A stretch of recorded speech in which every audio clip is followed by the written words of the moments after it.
Okay, hey everybody. Back a little bit earlier than usual. What I'm going to be doing is I'm going to be working on this Mumm-Ra for a little bit, and then I'm going to go into the other card of the day, which I'm not going to disclose just yet.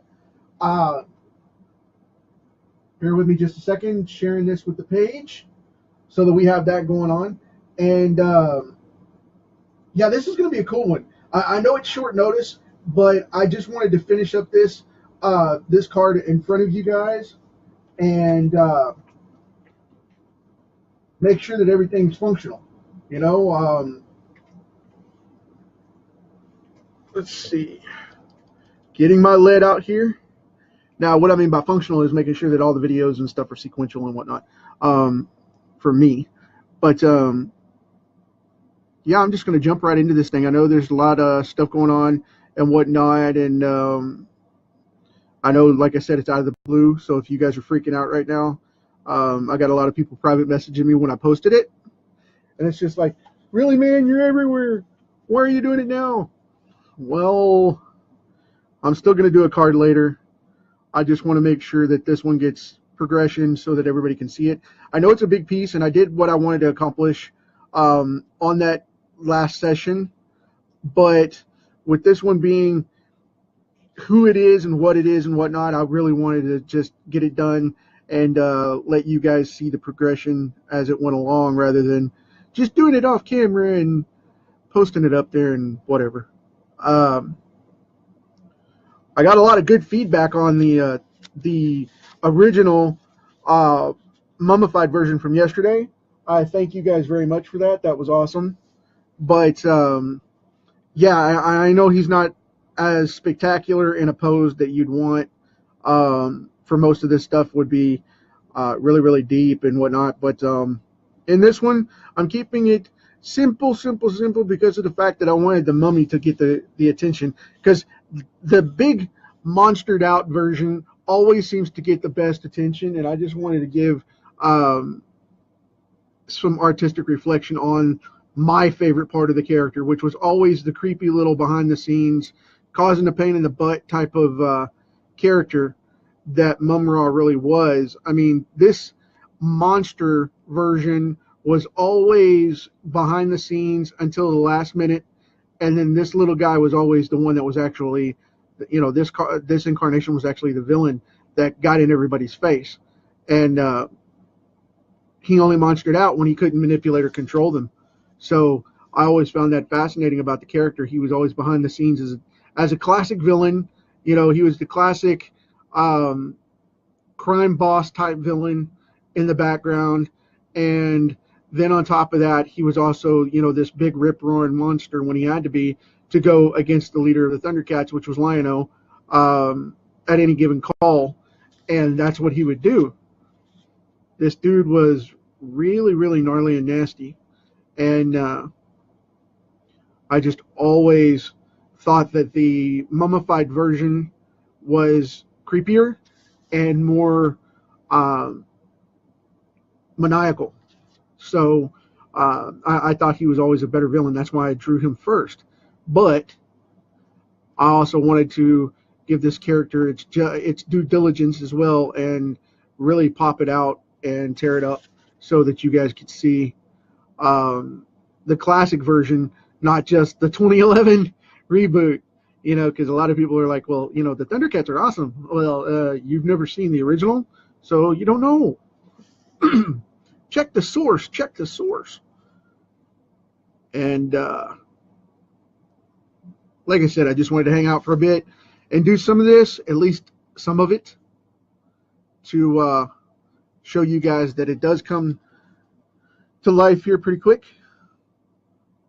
Kind of hanging out here. By the way, thank you for all the birthday wishes. I really appreciate that. My private messages blew up this morning, and I thought that was great. Thank you very much. I'm not much of a birthday guy, but you know, I'm one of those type of men that just goes, yeah, it's another day, whatnot, thank you very much, and moves on. But you know, the older I get, I'm finding that I'm taking more interest in it, and it's more of a progression marker for me, where I go in and say, you know, I made it another year. What did I accomplish, and move forward with goal setting and that kind of thing. And it's not necessarily all, you know, new age stuff, because I don't agree with all of that. However, I am very self-motivating, and I believe firmly in that, and visualization and things like that, and, you know, things that make you progress. But I don't go as far out as some people do with it. But yeah, I use it as a landmarker for where I'm at for the year and what I've accomplished and what I really need to get my butt in gear on, especially now that I'm in my 40s. You know, it's just one of those things. I'm at a different place in life than most people are starting out, and that's just one of those things. You don't actually find that out till you get there. I mean, everybody will tell you flat out, you don't know squat till you're, you know, at least 40, and that's very, very true. Believe it or not, it's very, very true.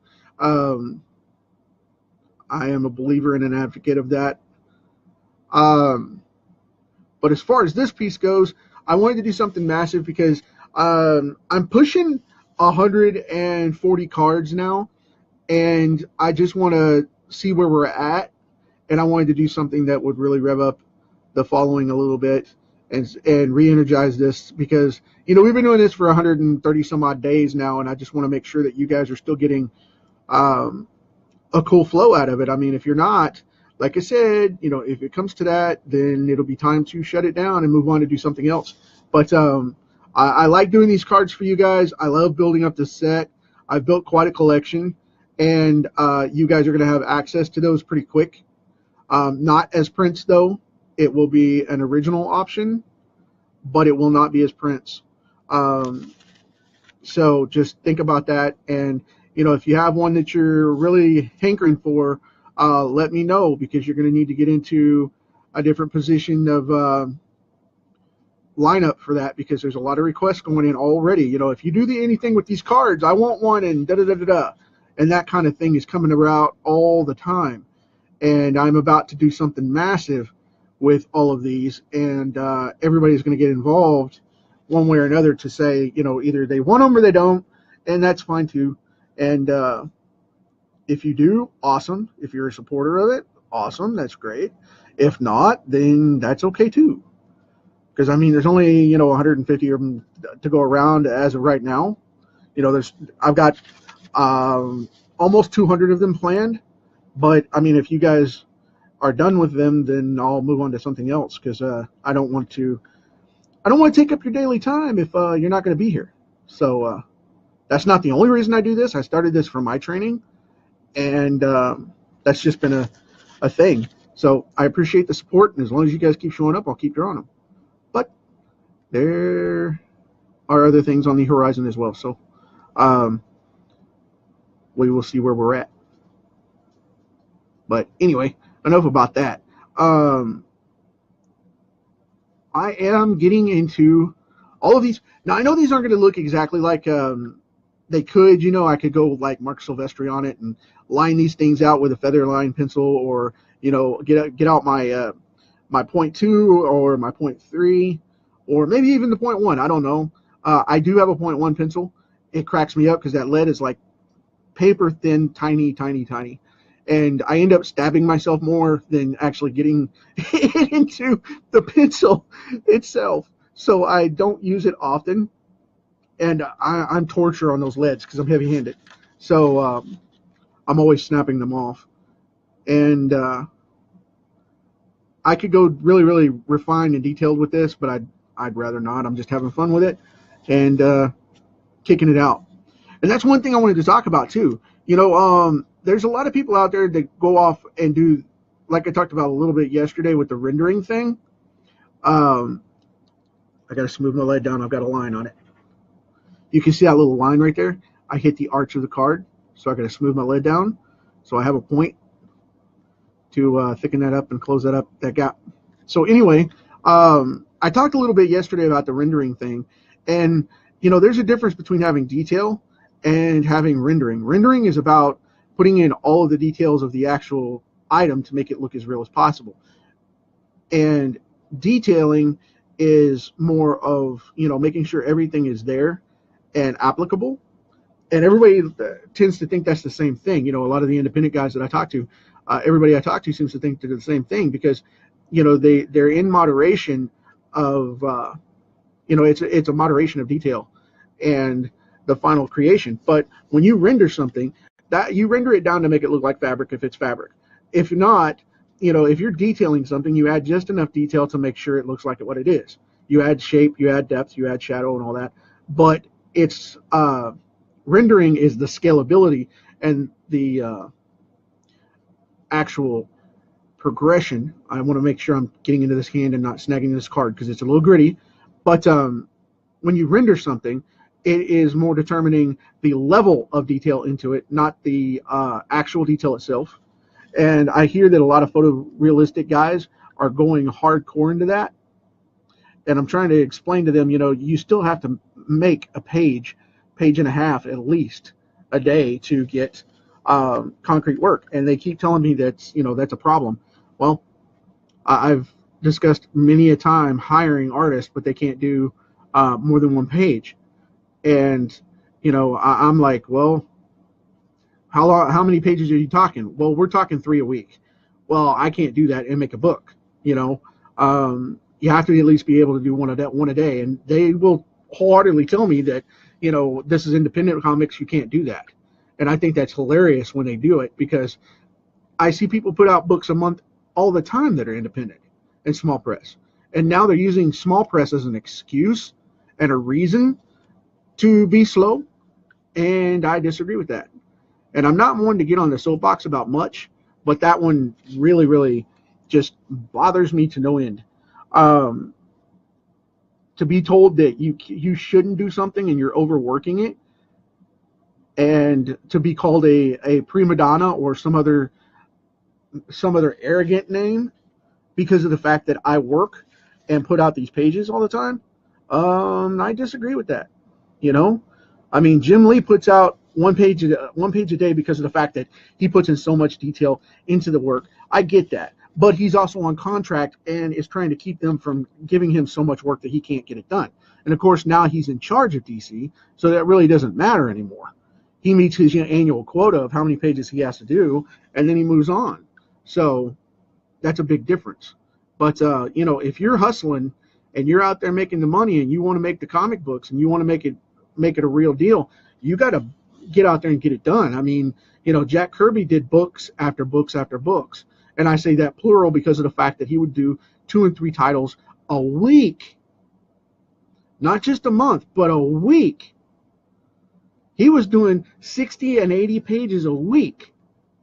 That's insane. But he did it because he's a hustler and that's what he does, or did.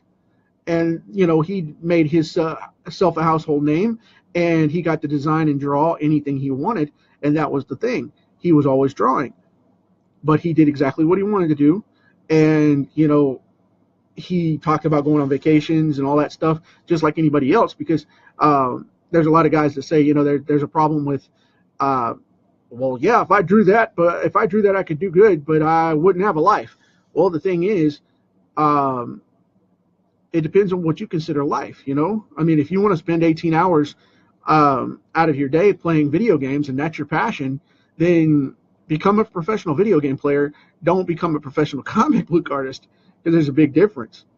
But, and I'm not begrudging anybody anything by saying this. I'm just saying that if you want to be a professional and you want to hold your ground, do the work. If you're drawing at that level where you're putting in the shoestrings on the boots and making the boots look like they have wear and tear in the leather and all that, that's fine. That's totally cool.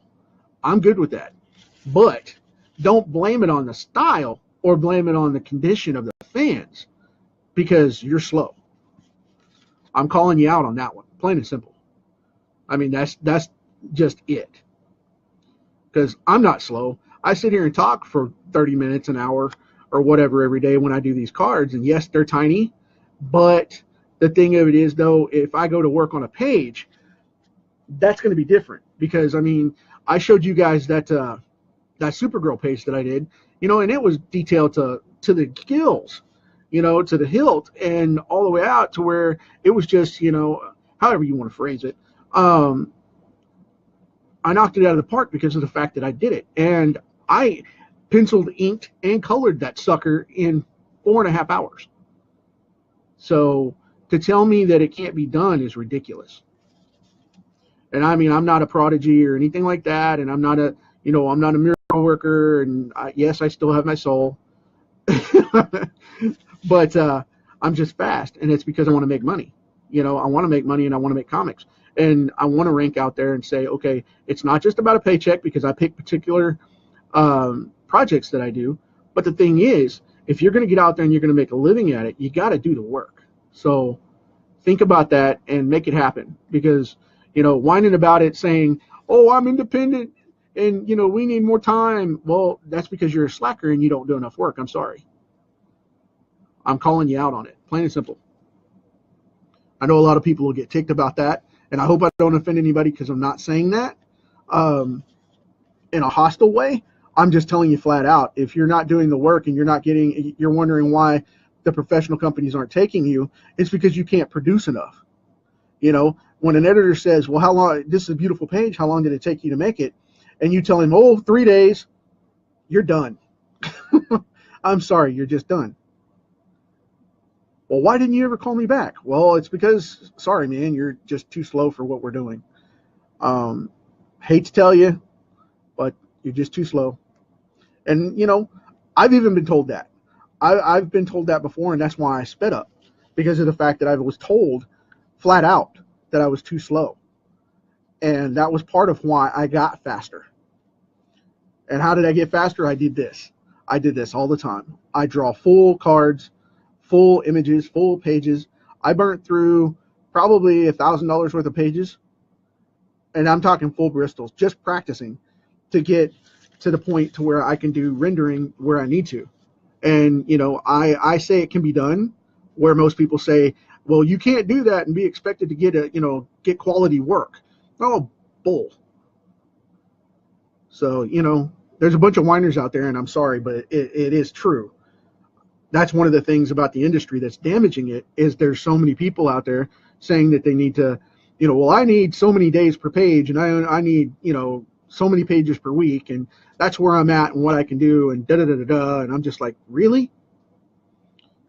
And you want to pull down a check on what? So, Brandon, to answer your question, man, this right here is a 5 point. It's 0.5. These are by Pentel. This is a Graphic Gear 500. I use a 0.5 for this one. It's thick. It's thick.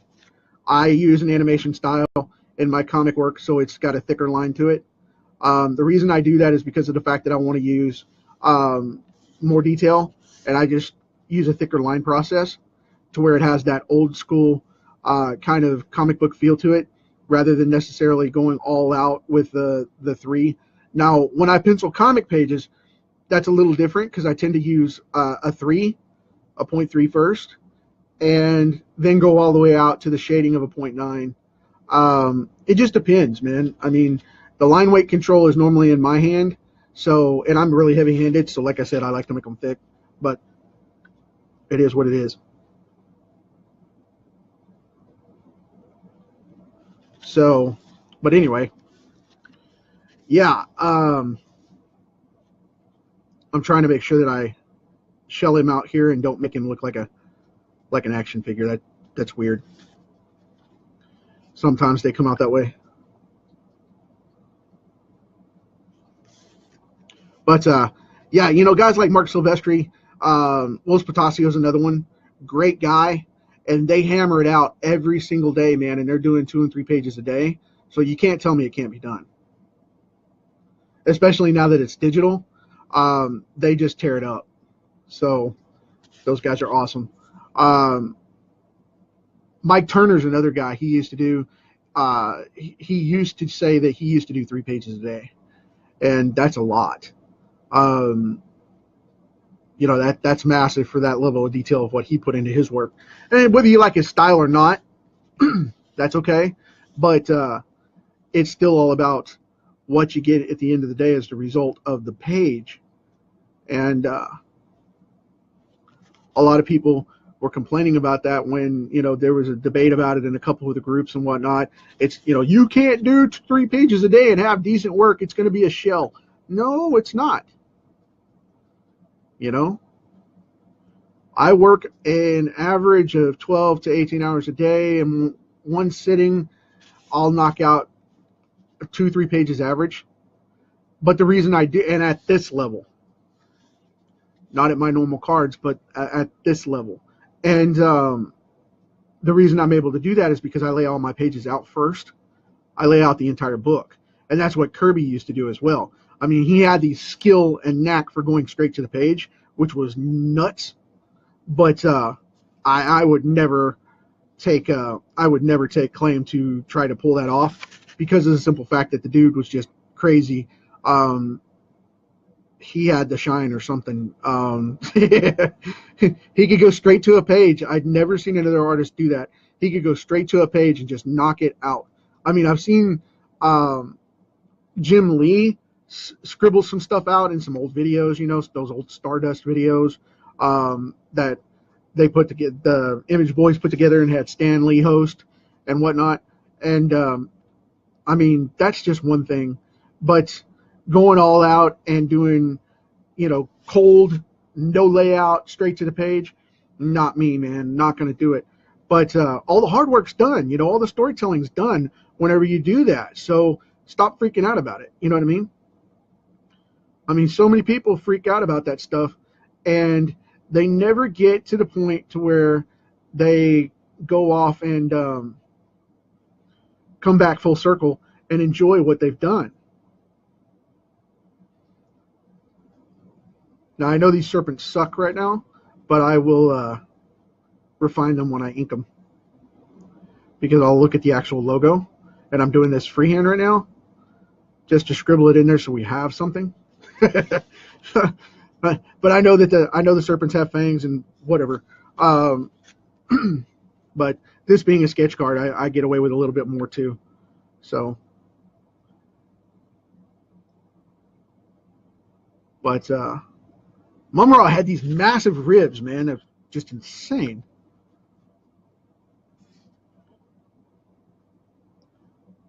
And they never matched up, ever, ever, ever.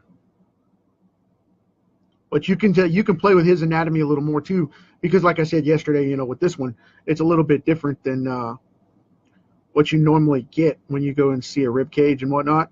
You don't even have to count them; they're just there. And I think they did that for expediency rather than accuracy, because this was based for animation. So, you just go in and you trigger in a couple of the ribs and you black out most of it anyway. But still, I mean, if I wanted to, I could go in and line all of that out and put in all the rib cage and whatnot, but it would look ridiculous because of the fact that this is not my forte nor my style. So, trying to keep it simple and easy going.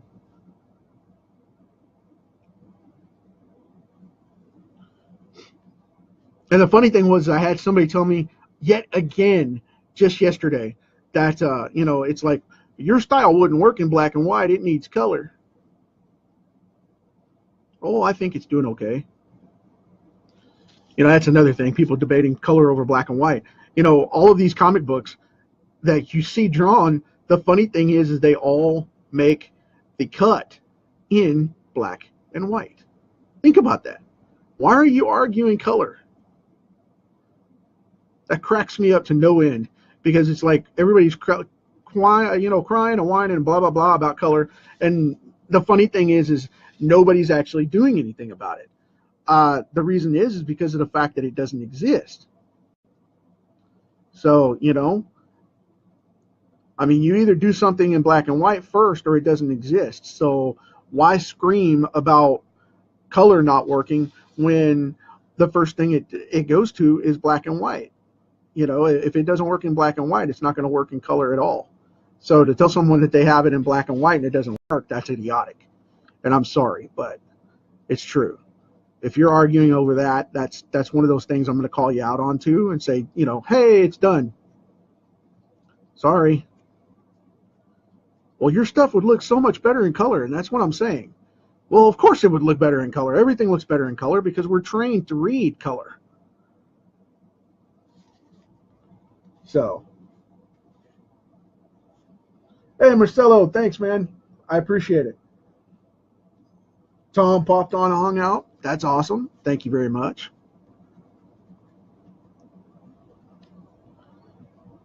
But, that's just one of those things, It's one of those things where people just have to relax and understand that color is a tool, not a necessity. If you can afford color and your book looks great in color and you want color, awesome. But in the end of the day, if you have to make a black and white comic book, don't let anybody begrudge you because of the fact that it's not in color. Okay? That's the big difference. That's the takeaway from that. So, it is what it is. People freak out about stuff way too much. It's just comic books. That's what I always say. It's just comic books. Now, I know this looks kind of metallic at first, but the thing is, though, I'm putting in the flesh ripples because of the fact that this dude, even though he's big and muscular and torn up and whatnot, and, ripped up, it's one of those things where he still is a mummy, and I like to give him those attributes, but I don't like to go as far as some of the renditions that I've seen where he's really torn up, and wrinkled and creepy like this dude. I want him to be big and scary, not to the point to where you can't see what he is. Because they take it a Stephen Platt type or a David Finch style, which I've got nothing against those guys. They're great artists, great people. But David's one of the nicest guys in the world, man. I talked to him a couple of times, and he's a funny dude.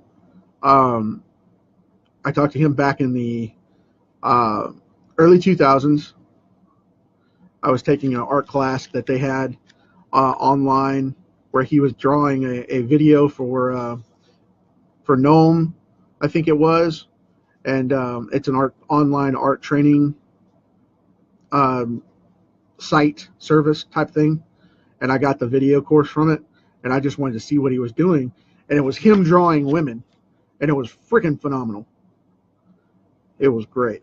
But anyway, they were doing the Mumm-Ra thing, and it was just covered in these little wrinkles and this, that, and the other, and I mean, just head to toe slashes and this really hairy thread style cross hatching and feathering, and it just took it so far you couldn't even tell that it was Mumm-Ra. It looked like some kind of different being altogether. I mean, if it didn't have the color and the look of him, you couldn't tell any of it was there. And that was just something that was really intense. And for some reason, it bothered me to no end. I think it was because of the fact that it clashed with my childhood memories of him. It was just a contrast thing. It was unacceptable to me. So I think that was part of it. But and where some of the new kids are coming to me, I think it actually had to go from the sideline and take that perspective in for them, as far as recent things going on with the book and the series and whatnot with the 2011 rendition. I had to step back and consider the fact that that was all they knew. And, that's why I started accepting it a little more and being a little more open about it, and not necessarily as hard about it, because a lot of that was just matter of perception. Block this out a little more so it looks more like a serpent and not Pac-Man on the end of a stick. This is coming off really quick. I will admit, probably not one of my best, but it will work for what it is.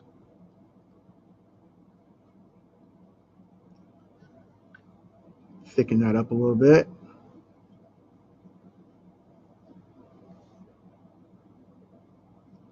So I'm really digging doing these things. And by the way, for everybody that's asked me as of late again. I got all of the, and we're going to put in the nurples. He had nurples.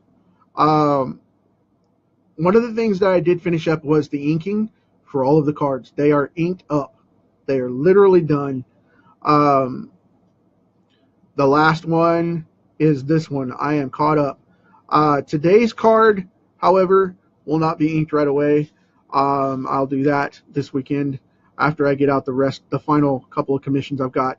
I've still got to get Electra off the desk. She's the last one. I have everybody else's stuff done. A couple of client character packs that I've got to do. Got a couple of pages from the comic book coming up, and I've got everything caught up except that one Electra picture, which I'm not going to show on camera. I'll let the recipient, Kevin, I'll let Kevin show you if he wants to show, and if not, that's fine too. Hopefully he will, but anyway, it's just one of those things. So we have Mumm-Ra going in here with one of the darkest, strangest looks ever. This is like one of the ultimate villains. It really is. This dude is just nuts. And I draw all kinds of stuff all the time, and this dude still creeps me out. I mean, I think he creeped me out as a kid, and it just stuck with me. So he's like my Pennywise. So, yeah, that's what we'll say. He's like my Pennywise. It's weird.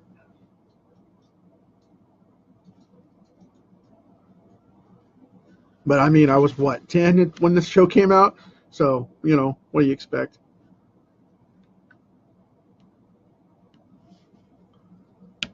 Oh, see? Heavy hand. I told you. I snapped it right off.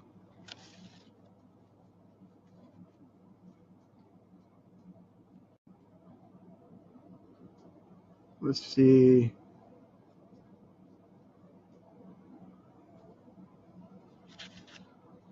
I think this is a cool one right here. Serpentine horns on his helmet. And we're going to cut in those big, nasty red eyes he has. And he's got kind of this turtle action going on right here. The ridge of his brow swells up and puts in these weird little ridges on his brow. And I'm going to put in that kind of look because it's serpentine in the way he moves, and I think he may be part reptile. I definitely know that he's an alien, but I'm not sure what type of alien he comes out to be. But like Matt said yesterday, he's kind of one of those characters that existed on Earth and came up to be a major pain in the butt for the ThunderCats.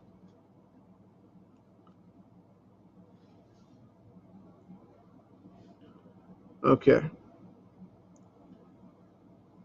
But yeah, as I ink this stuff out, as I pencil it out, actually, the gradation for me is a little different with the lead weight and whatnot. And I think I have a pretty good control over it. I mean, I don't make it far-fetched to where it's, just flat-out cartoony, period. But I do like a thicker edge on my stuff to pop off. I try to thin it out as it textures for things, but it's not necessarily controlled that way. Excuse me. Clearing my throat there. But yeah, it's just one of those things. I do what comes naturally to me, and I check it out and see what's up. And if it leaves little ripples, I like to leave some of these cards leave little ripples in the line work. And if it does, I'll make that the shadow side and thicken it up a little bit as long as the light cooperates with me on it, just to edge it out a little bit. But we're getting there. We are getting there. I got a couple more of these to do really fast. Gonna knock them out. And seeing which direction I want to go here before I make the next line. That was my hesitation. Hold it up! Stop the bus!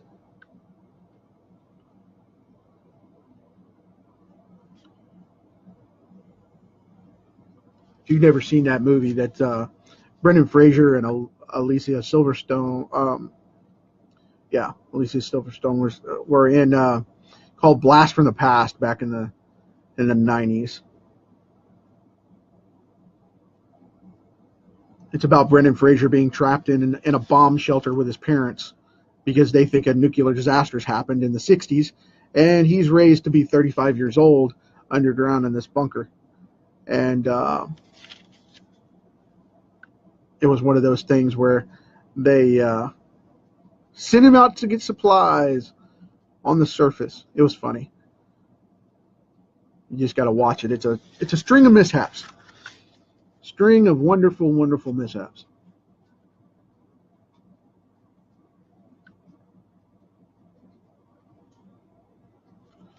Now, these being a cross between the bandages, a couple of them being bandages, and a couple of them being part of his cloak that tears off as he transforms, which goes back to normal when he goes back down. I don't get that at all.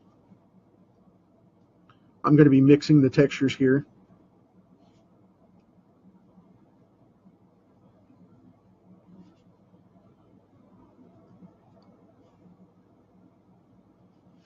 So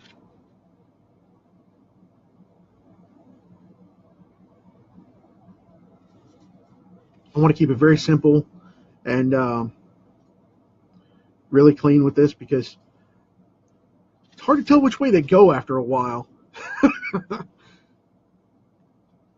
I just want to make sure that they're the same thing.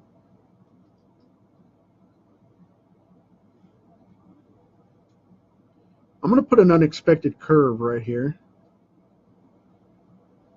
Kind of pop that out a little bit. And now I'll go over here on the other side and do the same thing. Back side of the ribbon here.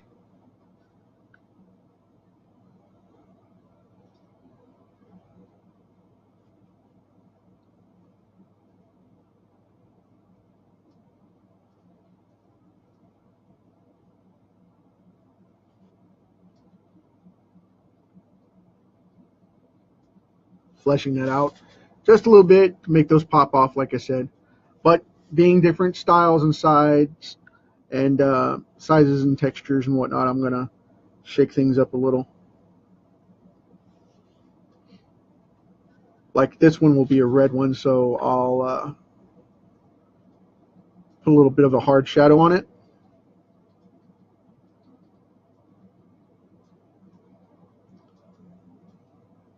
Okay, that'll work.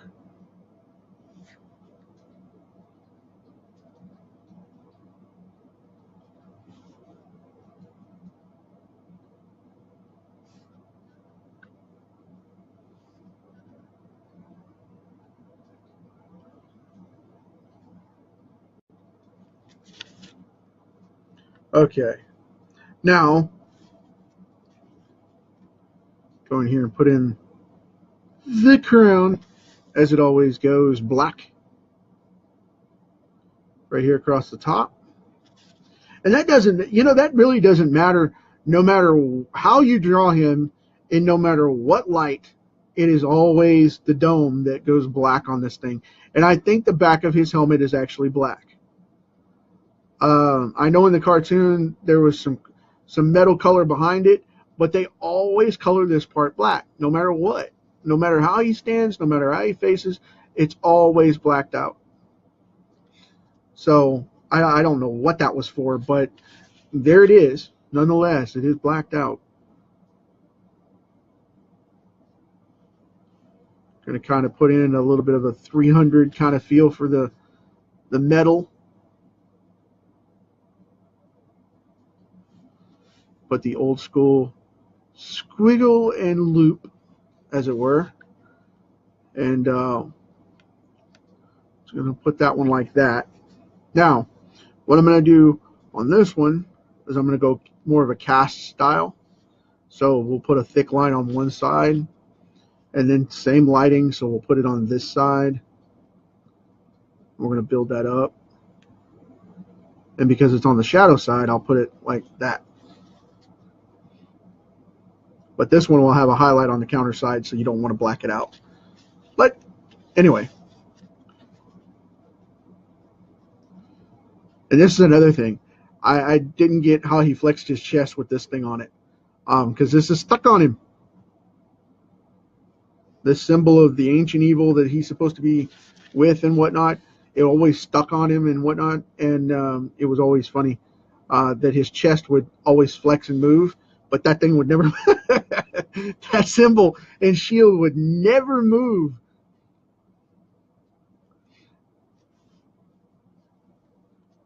Just kind of render this out just a little. Oh, look, muscle fibers.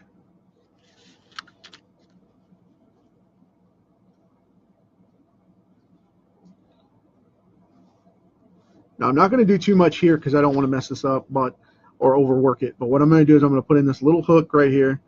I'm going to go over here, and then I'm going to go up that way. And I'm going to come right down here where the divide of that first delt would be. And pop that ridge line in there. So we get a little contrast on that side. A little bit on this side. Done deal there. Because it's making that massive shape pop up is the goal.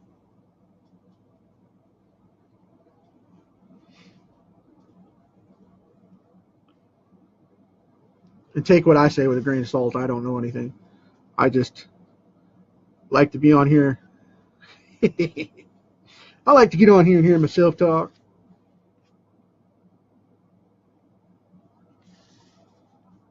It's funny.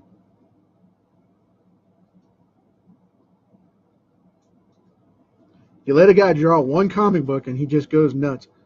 So,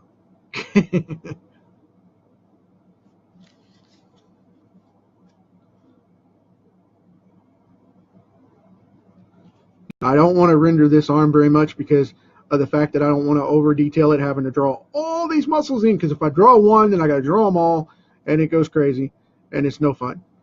So what I'm going to do is I'm going to put this under shadow right in here, and we're going to leave that alone at that right there. I'm going to go into this wrist right here.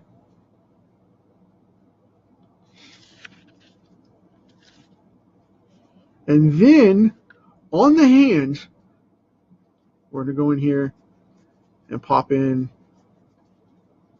these thin lines for these muscles and knuckles and whatnot in here.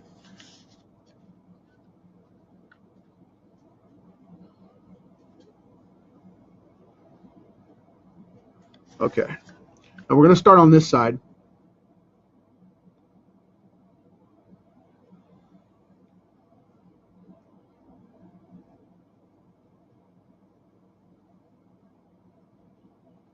Drawing the back side of that thumb.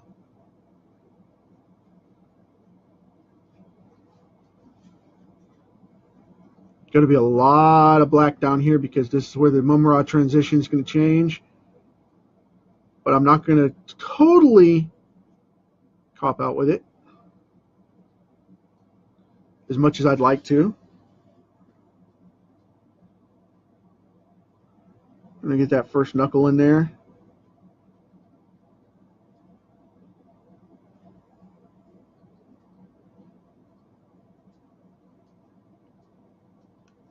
Because this side blacks out.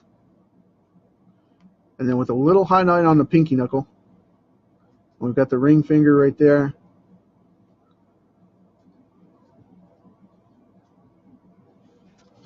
And we're going to leave that like that. And the reason for that is because this is going to, when I color this, it's going to be all shaded in anyway.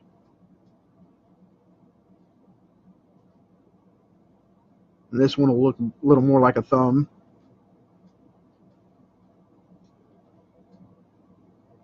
Right here. Shade out that side where the fingers go. And then we have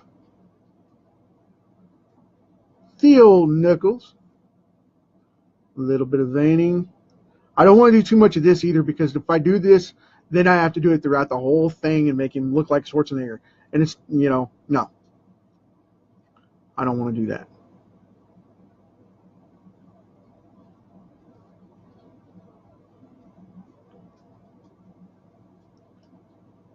Because if that's the case, I would rather do Wally Wood's famous rule. And, if in doubt, black it out. Which I don't want to do because, like I said, I don't want to cop out on the fingers and the knuckles. Because we only get to see a portion of them anyway, because it's all down behind him. And the reason I did that was because I wanted to make him smaller than pull back a little more and do some mist and stuff up in here. But then I thought you guys might think I was copping out because of the hands. So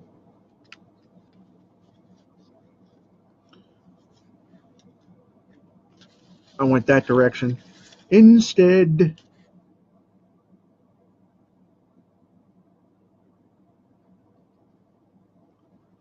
So I want to go in here real quick and pop in these backside shadows. Whoops. Caught the card there. Look, Mom, he's really drawing. So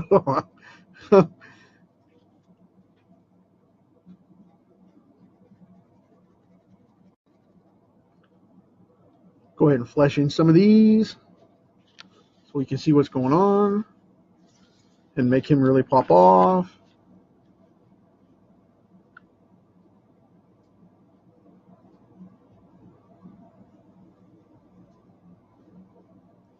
Oops, went over the line there.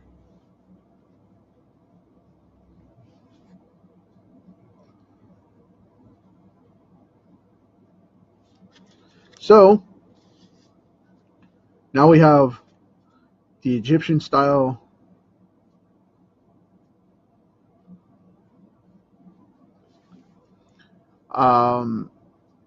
I forget what they're called. They start with an S. Sorry, I went blank. I don't know what they're called. They have an actual name. It's the ancient Egyptian version of a kilt, basically.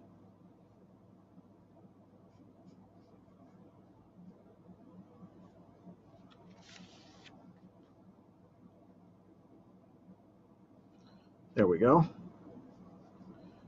Now, to keep from tearing this up, what I'm going to do is I'm going to line these ridges here, since I'm already right here. And then I'm going to go over to a 9. Big old 0.9. And I'm filing down the lead a little bit off screen here. I'm just running it back and forth across paper to give me a little bit of a blunt point. A blunt point? Okay, that's a contradiction. Remove the blunt and put a point on there. There we go. What are you doing with the blunt? Oh, sheesh. Talked myself right into that hole, didn't I?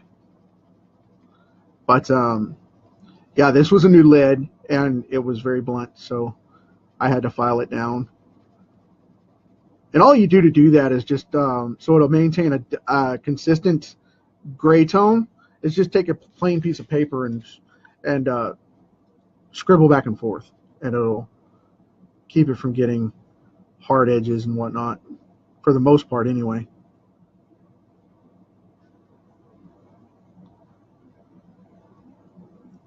Cut into 1 or 2 of these cards. You'll definitely try to draw on some of these things and see how it goes. And then when you cut into 1 or 2 of these cards, you'll realize how to use those tricks real quick.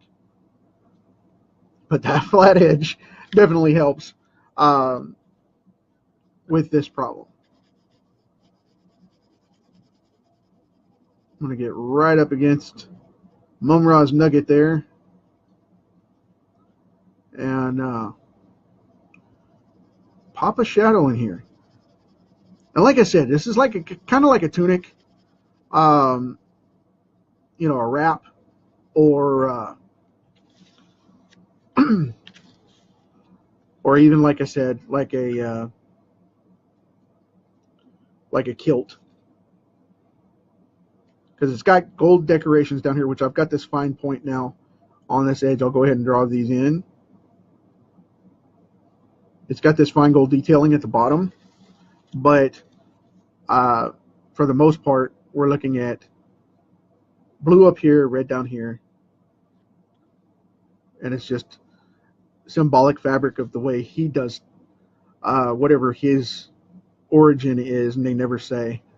I think they just wanted to use primary colors, but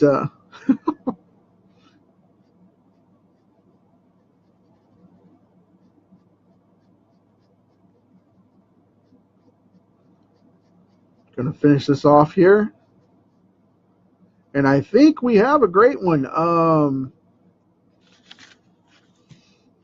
Let's see. I think that's all right. I need to do a little more with the eyes though, because got to sink them in a little bit. I'll use this 9 for this because it'll be broad enough. It'll be fine. Darken them up a little bit.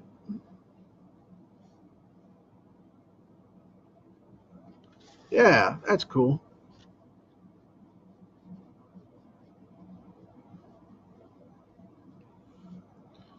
Beef up that nose, and I'm going to call it a day with that one because I don't want to mess it up. Well, I want to detail this side real quick.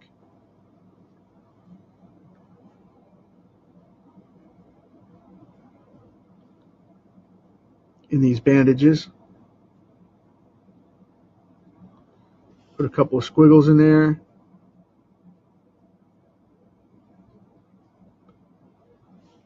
And we're going to call that a day. There you go, folks. I hope you dig it. That is Mumm-Ra from the ThunderCats. That is a 4-card set right there. I will be inking that bad boy up this weekend and passing it along. Now, I'll be back in a little bit with the next one for everybody to see. I think I'm going to keep it simple today. I'm either going to do Snarf or I'm going to do a mutant. I'm not sure which. I'm not sure how far I'll take it yet. I'll show you guys in a little bit.